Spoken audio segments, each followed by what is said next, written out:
कहानी संसार में लीजिए सुनिए उपेंद्र नाथ अश्क की कहानी पहेली। रामदयाल पूरा बहरूपिया था। भेष और आवाज़ बदलने में उसे कमाल हासिल था। कॉलेज में पढ़ता था तो वहाँ उसके अभिनय की धूम मची रहती थी। अब सिनेमा की दुनिया में आ गया था तो यहाँ उसकी चर्चा थी। कॉलेज से डिग्री लेते ही उसे मुंबई की एक फिल्म कंपनी में अच्छी जगह मिल गई थी और अल्पकाल में ही उसकी गणना भारत के श्रेष्ठ अभिनेताओं में होने लगी थी। लोग उसके अभिनय को देखकर आश्चर्यचकित रह जाते थे। उसके पास प्रतिभा थी, कला थी और ख्याति के उच्च शिखर पर पहुंचने की महत्वाकांक्षा। इसलिए जिस पात्र की भूमिका में काम करता, बहुरूप और अभिनय में वह बात पैदा कर देता था कि दर्शक अनायास ही वाह वाह कह उठते और फिर हफ्तों उसके कला की चर्चा लोगों में चला करती। 2 महीने हुए उसकी शादी हुई थी। बम्बई के एक निकटवर्ती बस्ती में छोटी सी कोठी किराए पर लेकर वह रहने लगा था। कभी समय था कि वह निर्धन रहता था, परंतु अब वह तो धन संपत्ति में खेलता था। रुपए की उसे क्या परवाह थी। उसका विवाह भी उच्च घराने में हुआ था। पत्नी भी सुंदर और सुशिक्षित मिली थी। जिस प्रकार बादल सूखी धरती पर अमृत की वर्षा करके उसे तृप्त कर देता है, उसी प्रकार निर्धनता से सूखे हुए रामदयाल के हृदय को विधाता ने वैभव की वर्षा से सींच दिया था। संध्या का समय था। साए बढ़ते बढ़ते किसी भयानक देव की भांति संसार पर छा गए थे। रामदयाल लाइब्रेरी में बैठा था। अभी तक कमरे में बिजली न जली थी और वह किवाड़ के समीप कुर्सी रखे एक लेख पढ़ने में निमग्न था। चपरासी ने बिजली का बटन दबाया। क्षण भर में रोशनी से कमरा जगमगा उठा। रामदयाल ने रुमाल से ऐनक को साफ किया और फिर लेख पर अपनी दृष्टि जमा दी। वह नए युग का महिला अंक देख रहा था। अंक देखना तो उसने यूं ही शुरू किया था, परंतु एक लेख कुछ ऐसा रोचक था कि एक बार जो पढ़ना आरंभ किया तो समाप्त किए बिना जी न माना। लेख में किसी अभिनेता के अभिनय की विवेचना न थी। छद्मवेश कला पर कोई नई बात न लिखी गई थी। एक सीधा साधा लेख था जिसमें नारी स्वभाव पर एक नूतन दृष्टिकोण से प्रकाश डाला गया था। एक सर्वथा बात नई नई बात थी। लिखा था, स्त्री प्रेम की देवी है। वह अपने प्रिय पति के लिए अपना सर्वस्व निछावर कर सकती है। वह उसकी पूजा कर सकती है, पर यदि उसका पति उसके प्रेम की अवहेलना करे, उसकी मोहब्बत को ठुकरा दे, तो अवसर मिलने पर वह अपने प्रेम की तृषा बुझाने के लिए किसी दूसरी चीज को ढूंढ लेती है, चाहे वह चल हो या अचल, सजीव हो या निर्जीव। यही प्रकृति का नियम है। रामदयाल उठा और गंभीर मुद्रा धारण किए हुए पुस्तकालय के बाहर निकल आया। सड़क रोशनी से नववधू की भांति सज रही थी। रामदयाल अपने हृदय की गति के समान धीरे धीरे चला जा रहा था। उसे देखकर कौन कह सकता था कि यह वही प्रसिद्ध अभिनेता है जो अपनी कला से भारत भर को चकित कर देता है। उर्मिला उसकी पत्नी अनुपम सुंदरी थी। कल्पना से बनी हुई सुंदर प्रतिमा सी। मीठे मादक स्वर के रूप में विधि ने उसे जादू दे डाला था। संगीत कला में उसने विशेष क्षमता प्राप्त कर ली थी और यह गुण सोने में सुगंध का काम कर रहा था। जब भी कभी वह अपनी कोमल अंगुलियों को सितार के पदों पर रखती और कान उमेट कर तारों को छेड़ती, तो सोए हुए उद्गार जाग उठते और कानों के रास्ते मिठास और मस्ती का एक समुद्र श्रोता की नस नस में व्याप्त होकर रह जाता। रामदयाल उस पर जी जान से मुग्ध था और वह भी उसे हृदय की समस्त शक्तियों से प्यार करती थी। दोनों को एक दूसरे पर गर्व था, किंतु यह सब कुछ अस्थायी न हो सका। असार संसार में कोई वस्तु अस्थायी भी हो कैसे सकती है। मनोमालिन्य की आंधी ने मोहब्बत के इस छोटे से पौधे को क्षण भर में बर्बाद कर दिया। उर्मिला नीचे ड्राइंग रूम में बैठी थी। वह रामदयाल की प्रतीक्षा कर रही थी। सामने के भवन में आज कोई युवक घूम रहा था। वह कुतूहल बस उसे भी देख रही थी। उसके कान सीढ़ियों की ओर लगे हुए थे, परंतु आंखें उस युवक को बेचैनी से घूमते देख रही थी। वह कोठी कई दिनों से खाली थी, परंतु अब कुछ दिन से इसे किसी ने किराए पर ले लिया था। उसने 2-3 बार किसी युवक को बिजली के प्रकाश में घूमते देखा था। ऐसा प्रतीत होता था जैसे वह बेचैन हो, जैसे आकुलता उसे बैठने न देती हो। अंगीठी पर रखी हुई घड़ी ने टन टन 9 बजाए। सामने के भवन में रोशनी बुझ गई। उर्मिला अपने आप को अकेली सी महसूस करने लगी। उसने सितार उठाया। उसकी कोमल उंगलियां उसके पदों पर थिरकने लगी। उसके अधर हिले और दूसरे क्षण एक करुणापूर्ण गीत वायुमंडल में गूंज उठा। सख इन नयनन ते घनहारे। स्वर में दर्द था, लोच था और लय थी। सीने में प्रतीक्षा की आग थी। वह तन्मय हो गई, अपनी मधुर ध्वनि में खो गई और उसे यह भी मालूम न हुआ कि रामदयाल कब आया और कब तक किवाड़ की ओट में खड़ा उसे देखता रहा। वह गाती गई, बेसुध होकर गाती गई। उसकी आंखें सितार पर जमी हुई थीं, उसके कान सितार के मादक स्वर में डूब गए थे। रामदयाल की भ्रिकुटी तन गई और वह चुपचाप मुड़ गया। खाने के कमरे में उसने दासी से खाना मंगाया और खाकर सोने चला गया। उर्मिला गाती रही, अपने दर्द भरे गीत को वायु के कड़कड़ में बसाती रही। देवता आया और चला गया, पुजारी उसकी पूजा में व्यस्त रहा। दूसरे दिन रामदयाल प्रातः ही घर से चला गया और बहुत रात गए घर लौटा। उर्मिला दौड़ी दौड़ी गई और गंगा सागर में पानी ले आई। रामदयाल के चेहरे से क्रोध टपक रहा था। आप इतनी देर कहाँ रहे? रामदयाल चुप। उर्मिला ने पानी का भरा हुआ गंगा सागर आगे रख दिया। घर में 2 दासियां तो थीं, परंतु पति की सेवा वह स्वयं किया करती थी। रामदयाल जब संध्या को घर आया करता तो वह उसका हाथ मुंह धुलाती, तस्तरी में कुछ खाने को लाती और स्टूडियो की खबरें पूछती। रामदयाल ने हाथ न बढ़ाए, वह चुपचाप खड़ी उसकी गंभीर मुद्रा को देखती रही। उसका हृदय धड़कने लगा। बीसियों प्रकार की शंकाएं उसके मन में उठने लगी। उसने उन्हें बुलाने का इरादा किया, परंतु झिड़क न दे यह सोचकर चुप हो रही। आशा ने फिर गुदगुदी की, निराशा ने फिर दामन पकड़ लिया। मनुष्य के हृदय में जब संदेह हो जाता है तो निराशा हमदर्द की भांति समीप आ जाती है और आशा मरीचिका बनकर भाग जाती है। फिर भी उसने साहस करके पूछा, जी तो अच्छा है, चुप रहो। स्वामी, मैं कहता हूँ खामोश रहो। उर्मिला खड़ी की खड़ी रह गई। निराशा ने आशा को ठुकरा दिया और अब उसमें उठने का साहस न रहा। उसे कल की घटना याद हो आई, परंतु साधारण सी बात पर इतना क्रोध वह समझ न सकी। उन्हें तो इस बात पर प्रसन्न होना चाहिए था। नहीं, यह बात नहीं, उससे अवश्य कोई दूसरी अवज्ञा हो गई है। हो सकता है किसी से झगड़ पड़े हों अथवा कोई दूसरी घटना घटी हो। अशुभ की आशंका से उसका मन उद्विग्न हो उठा। उसके चरणों पर झुकते हुए उसने कहा, दासी से कोई अपराध हो गया हो तो क्षमा कर दें। रामदयाल ने पांव खींच लिए। उर्मिला मुंह के बल गिरी और वह सोने चला गया। उर्मिला बहुत देर तक उसी तरह बैठी रही और फिर लेटकर धरती में मुंह छिपाकर आंसू बहाने लगी। उसे विश्वास न होता था कि उसके पति ने इतनी सी बात पर उसे नज़रों से गिरा दिया है। रामदयाल के प्रति उसके मन में कई प्रकार के विचार उठने लगे। उसने आज तक शिकायत का मौका न दिया था। उसने उनकी साधारण सी बात को भी सिर आंखों पर लिया था। फिर यह निरादर क्यों? उसे शंका होने लगी, कोई अभिनेत्री उनके जीवन वृक्ष को विष से सींच रही है। किंतु दूसरे क्षण अपने इन विचारों पर उसे घृणा हो आई। ग्लानि से उसका सिर झुक गया। रामदयाल चाहे किसी के मोह में फंस जाए, किंतु उर्मिला के लिए ऐसा सोचना भी पाप है। तो फिर वह अपने पति से इस अन्यमनस्कता का कारण ही क्यों न पूछ ले? क्या उसे इस बात का अधिकार नहीं? वह सहधर्मिणी नहीं क्या? अर्धांगिनी नहीं क्या? यह सोचकर वह उठी। उसके शरीर में स्फूर्ति का संचार हो आया।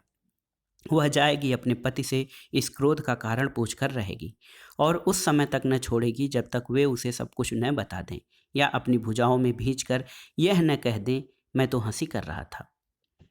उसके मुख पर दृढ़ संकल्प के चिन्ह प्रस्फुटित हो उठे। वह उठी और धीरे से रामदयाल के कमरे में दाखिल हुई। वह लेटा हुआ था।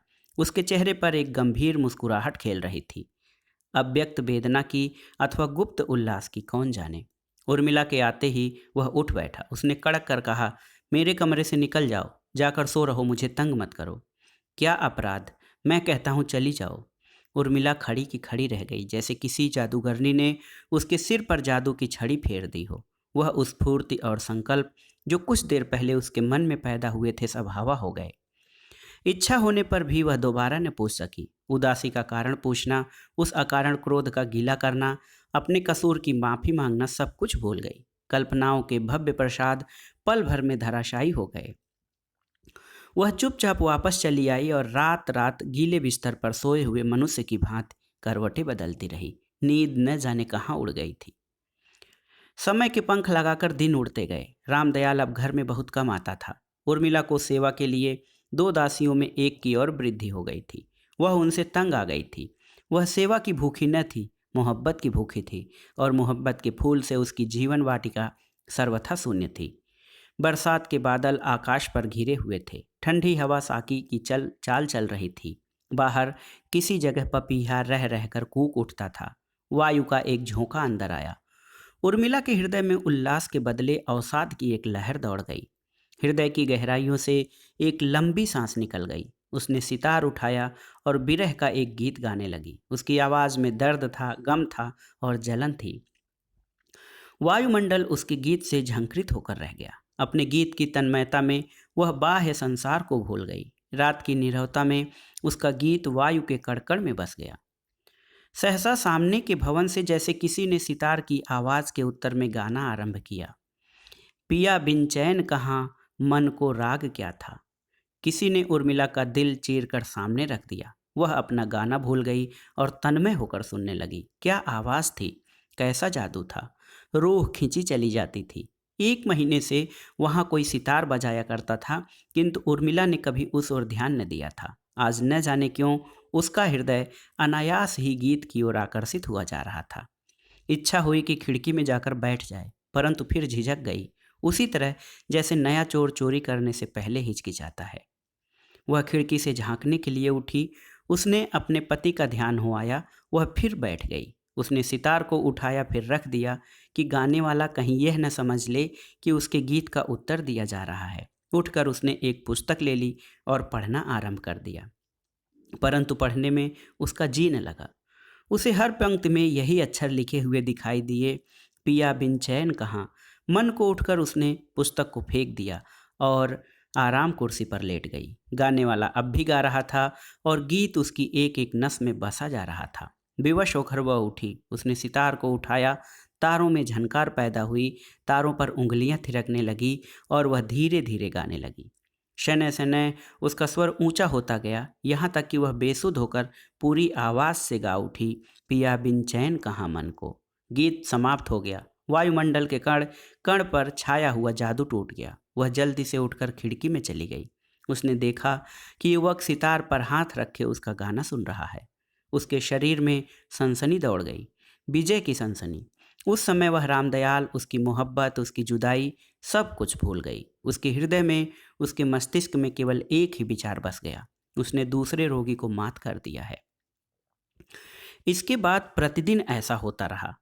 दोनों ओर से गीत उठते और वायुमंडल में बिखर जाते। दो दुखी आत्माएं संगीत द्वारा एक दूसरे से सहानुभूति प्रकट करती। दिल के दर्द गीतों की जबान से एक दूसरे को सुनाए जाते। 1 महीना और बीत गया। कंपनी में एक नई फिल्म तैयार कर रही थी और इन दिनों रामदयाल को रात में भी वही काम करना पड़ता था। कई रातें वह कंपनी के स्टूडियो में ही बिता देता। इतने दिनों में वह केवल एक बार घर आया था। उर्मिला का दिल धड़क उठा था। पहली धड़कन और इस धड़कन में कितना अंतर था। पहले वह इस डर से कांप उठती थी कि रामदयाल कहीं उससे रुष्ट न हो जाए। अब वह इस भय से मरी जाती है कि कहीं उसके दिल की बात न जान ले, कहीं वह रात भर रहकर उसके प्रेम संगीत में बाधा न डाल दे। अक्टूबर का अंतिम सप्ताह था। रामदयाल घर आया। उर्मिला उसके मुख की ओर देख भी न सकी, उसके सामने भी न हो सकी। रामदयाल ने उसे बुलाया भी नहीं। वह दासी से केवल इतना कहकर चला गया, मैं अभी 1 महीने घर न आ सकूंगा। चित्रपट के कुछ दृश्य खराब हो गए हैं, उन्हें फिर से दोबारा लिया जाएगा। जब वह चला गया तो उर्मिला ने सुख की एक सांस ली। उसके हृदय से एक बोझ सा उतर गया। वह कोई ऐसा हमदर्द चाहती थी जिसके सामने वह अपना प्रेम भरा दिल खोलकर रख दे। रामदयाल वह नहीं था। उस तक उसकी पहुंच न थी। पानी ऊंचाई की ओर नहीं जाता, नीचाई की ओर बहता है। रामदयाल ऊंची जगह खड़ा था और गाने वाला नीची जगह। उर्मिला का हृदय अनायास उसकी ओर बह चला। उस दिन उर्मिला ने एक मीठा गीत गाया जिसमें उदासीनता के स्थान पर उल्लास हिलोरे ले रहा था। अब वह कमरे में बैठकर गाने के बदले बाहर बरामदे में बैठकर गाया करती थी। दोनों की तानें एक दूसरे की तानों में मिलकर रह जाती। उनके हृदय कब के मिल चुके थे। संध्या का समय था। उर्मिला वाटिका में घूम रही थी। उसकी आंखें रह रहकर सामने वाले भवन की ओर उठ जाती थी। उस समय वह चाहती थी कहीं वह युवक उसकी वाटिका में आ जाए और वह उसके सामने दिल के समस्त उद्गार खोल कर रख दे। वह अकेला ही था, यह उसे ज्ञात हो चुका था, किंतु कभी उसने दिन के समय उसे वहां नहीं देखा था। अंधेरा बढ़ चुका था और डूबते हुए सूरज की लाली धीरे धीरे उसमें विलीन हो रही थी। ठंडी बयार चल रही थी, प्रकृति झूम रही थी और उर्मिला के दिल को कुछ हुआ जाता था। एक गुदगुदी सी उठ रही थी। वह एक बेंच पर बैठ गई और गुनगुनाने लगी। धीरे धीरे यह गुनगुनाहट गीत बन गई और वह पूरी आवाज से गाने लगी। अपने गीत की धुन में मस्त वह गाती गई। वाटिका की फसील के दूसरी ओर से किसी ने धीरे से कंधे को छुआ। उसके स्वर में कंपन पैदा हो गया। वह सह्यर उठी। आप तो खूब गाती हैं। बैठे बैठे उर्मिला ने देखा, वह एक सुंदर बलिष्ठ युवक था। छोटी छोटी मूछें ऊपर की ओर उठी हुई थीं, बाल लंबे थे और बंगाली फैशन से कटे हुए थे। गले में सिल्क का एक कुर्ता था और कमर में धोती। उर्मिला ने कनखियों से युवक को देखा। दिल ने कहा भाग चल, पर पांव वहीं जम गए। पंछी जाल के पास था, दाना सामने था। अब फंसा कि अब फंसा। आपके गले में जादू है। उर्मिला ने युवक की ओर देखा और मुस्कुराई। वह भी मुस्कुरा दिया। बोली, यह तो आपकी कृपा है, नहीं तो मैं आपके चरणों में बैठकर मुफ्त तक सीख सकती हूँ। वह हंसा। आप अकेले रहते हैं? हाँ। और आपकी पत्नी? वह एक फीकी हंसी हंसा। मेरी पत्नी? मेरी पत्नी कहाँ है? इस संसार में मैं सर्वथा एकाकी हूँ। मोहब्बत से ठुकराया हुआ यहाँ आ गया हूँ। कोई मुझे पूछने वाला नहीं, कोई मुझसे बात करने वाला नहीं। युवक के स्वर में कंपन था। उर्मिला ने देखा, उसका मुख पीला पड़ गया है और अवसाद तथा निराशा की एक हल्की सी रेखा वहां साफ दिखाई देती है। उसके हृदय में सहानुभूति का समुद्र उमड़ पड़ा और उसकी आंखें डबडबा आई। वह दीवार फाँद कर बेंच पर आ बैठा।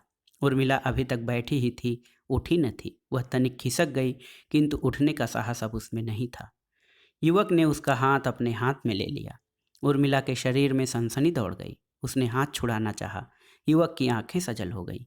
उसका हाथ वहीं का वहीं रह गया। वह फिर बोला, मेरा विचार था मैं यहाँ आकर एकांत में गाकर अपना दिल बहला लिया करूँगा। मेरे पास धन और वैभव का अभाव नहीं, परंतु उससे मुझे चैन नहीं मिलता, हृदय को शांति प्राप्त नहीं होती। इसलिए मैं सितार बजाता था।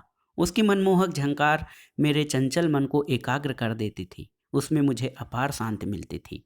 परंतु अब तो सितार भी बेबस हो गया है। वह भी मुझे शांत नहीं कर सकता। मेरी शांति का आधार अब मेरे सितार बजाने पर नहीं रहा। उर्मिला सब कुछ समझ रही थी। उसने फिर हाथ छुड़ाने का प्रयास किया। युवक ने उसे नहीं छोड़ा और विद्युत वेग से उसे अपने प्यासे होठों से लगा लिया। उर्मिला के समस्त शरीर में आग सी दौड़ गई। उसने हाथ छुड़ा लिया और भाग गई। फिर कब दर्शन होंगे? उर्मिला ने कुछ उत्तर नहीं दिया। वह अपने कमरे में आ गई और पलंग पर लेटकर रोने लगी। पक्षी जाल में फंस चुका था और अब मुक्त होने के लिए छटपटा रहा था। कितनी देर तक वह लेटे लेटे रोती रही। उसे रह रहकर अपने पति की निष्ठुरता का ध्यान आता था। आत्मग्लानि से उसका हृदय जला जा रहा था। वह इस मार्ग को छोड़ देना चाहती थी। पश्चाताप की आग उसे जलाए डालती थी।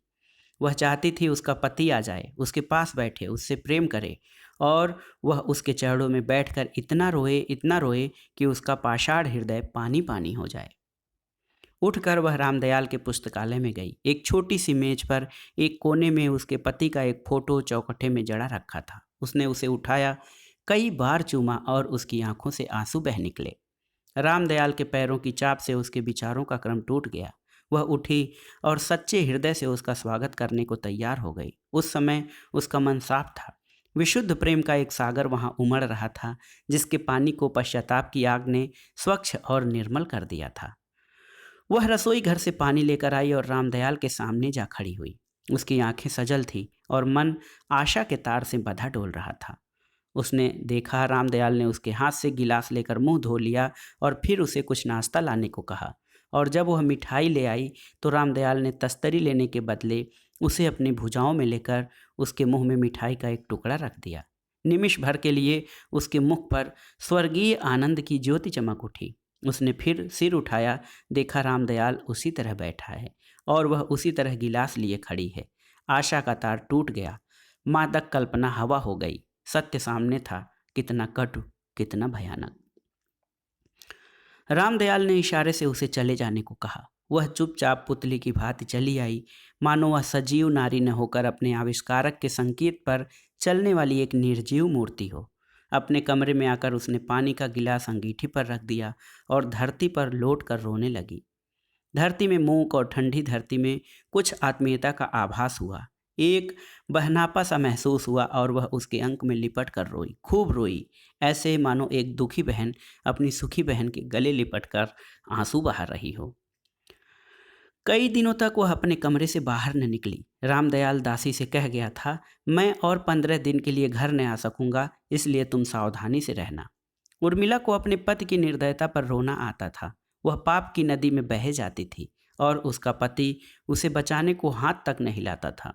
भ्रांति की बिकलार रहले लपलपाती हुई उसकी ओर बढ़ती चली आ रही थी और उसका पति निश्चेत और निष्क्रिय एक ओर खड़ा तमाशा देख रहा था। साथ के भवन से बराबर गीत उठते थे। उनमें उल्लास की तानें न होती थीं, दुख और वेदना का बाहुल्य रहता था। उर्मिला की संगीत प्रिय आत्मा तड़प उठती थी, परंतु वह अपने कमरे के बाहर न निकलती थी। शाम का वक्त था। गाने वाला प्रलय के गीत गा रहा था। उसका एक एक स्वर उर्मिला के हृदय में चुभा जा रहा था। वह उठी, ड्राइंग रूम में आ गई। उसका सितार असहाय भिखारी की भांति एक ओर पड़ा था। उस पर मिट्टी की एक हल्की सी तह जम गई थी। उसने उसे कपड़े से साफ किया और आवेश में आकर चूम लिया। उसकी आंखों से आंसू छलक आए। गाने वाला गा रहा था, क्यों रूठ गए हमसे। उर्मिला ने एक दीर्घ निश्वास छोड़ा और उसकी कंपित अंगुलियां सितार के तारों पर थिरकने लगी। बेख्याली में यही गीत उसके सितार से निकलने लगा, क्यों रूठ गए हमसे। वह गाता हुआ अपने भवन से उतरा और फशील को फाँद कर उर्मिला के पास आ बैठा। वह सितार बजाती रही और वह गाता रहा। दोनों अपनी कला के शिखर पर जा पहुँचे। उसने शायद इससे पहले इतना अच्छा न गाया हो और इसने शायद इससे पहले इतना अच्छा सितार न बजाया हो। गीत की लय और सितार की झनकार दोनों एक होकर मानो रूठे हुए दिलों को प्रेम का मार्ग बता रही थी। गीत समाप्त हो गया। उर्मिला युवक की भुजाओं में थी। अपने विशाल वक्षस्थल से भींचते हुए युवक ने उसे चूम लिया। उर्मिला चौंकी, युवक पीछे हट गया। वह उठकर भागने को हुई। युवक ने उसे बैठा लिया और अपनी लंबी मूछें उतार दी और सिर के लंबे लंबे बाल दूर कर दिए। गोधूलि का समय था।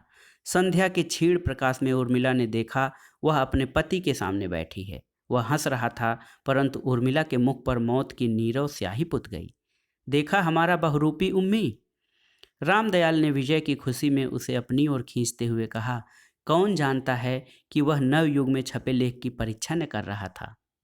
अभी आई और उर्मिला ऊपर अपने कमरे में भाग गई। कुछ समय बीत गया। रामदयाल अपने विचारों में निमग्न रहा। उसके विचारों का क्रम उर्मिला के कमरे से आने वाली एक चीख से टूट गया। भागकर ऊपर पहुंचा, देखा उर्मिला के कपड़ों को आग लगी हुई है और वह शांत भाव से जल रही है। रामदयाल कांप उठा। उसने उसे बचाने का भरसक प्रयत्न किया, पर वह सफल न हुआ। शमशान में उर्मिला का शव जल रहा था और मूर्तिवत बैठा रामदयाल अपनी मूर्खता और नारी हृदय की इस पहेली को समझने का प्रयास कर रहा था। तो दोस्तों, ये थी कहानीकार उपेंद्र नाथ अस्क की बहुत ही मार्मिक कहानी पहेली। कहानी आपको कैसी लगी हमें कमेंट बॉक्स में ज़रूर बताइएगा। कहानी सुनने के लिए धन्यवाद दोस्तों। नमस्कार।